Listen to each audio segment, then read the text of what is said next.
S A Chandrasekhar sir வந்து ஷோபாட்ட சொல்லியிருக்காரு, நம்ம போய் பார்த்து வரலாம் விஜய அப்படின்னு சொல்லிட்டு 2 பேரும் S A Chandrasekhar, Shobha, driver வந்து வண்டி ஓட்டுறாரு. நேரம் வந்து நீலாங்கரை வீட்டு வாசல்ல வந்து கார் நிக்குது. ஒரு ஞாயிற்றுக்கிழமைன்னு நினைக்கிறேன், எனக்கு சரியா தெரியல. அப்ப அந்த வீட்டுல வந்து இருக்கிற கூர்க்கா வந்து வெளியில வராரு. வெளியில வந்து என்ன சார் யாரு அப்படின்னு கேட்கிறாரு. யார? விஜயோட அப்பா அம்மாவா யாருன்னு கேட்கிறாரு. இது எங்கேயாவது நடக்குமா? சார் உடனே ஷோபாமா சொல்லியிருக்காங்க, நான் விஜயோடைய பேரண்ட்ஸ்பா, நான் உள்ள போகணும், கதவு திற அப்படிங்கிறார். சாரி மேடம், நான் கதவு திறக்க முடியாது. எப்படி? சாரி மேடம், நான் கதவு திறக்க முடியாது. விஜயோட அம்மா அப்பா நீங்க நெப்போலியனை விடுங்க, அம்மா அப்பாக்கு இதான் நிலைமை. கதவு ஒரு மேட்டரே கிடையாது. நெப்போலியன்லாம் ஒரு மேட்டரே கிடையாது.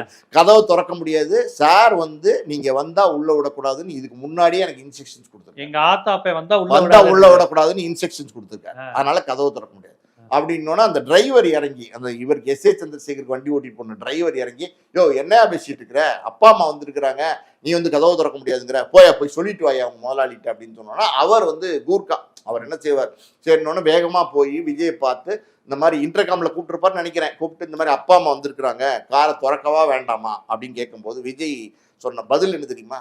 ஆச்சரியப்படுவீங்க. அம்மாவை மட்டும் உள்ள வர சொல்லுங்க, அம்மாவை மட்டும் உள்ள வர சொல்லுங்க, அப்பாவை வந்து திருப்பி போக சொல்லுங்க.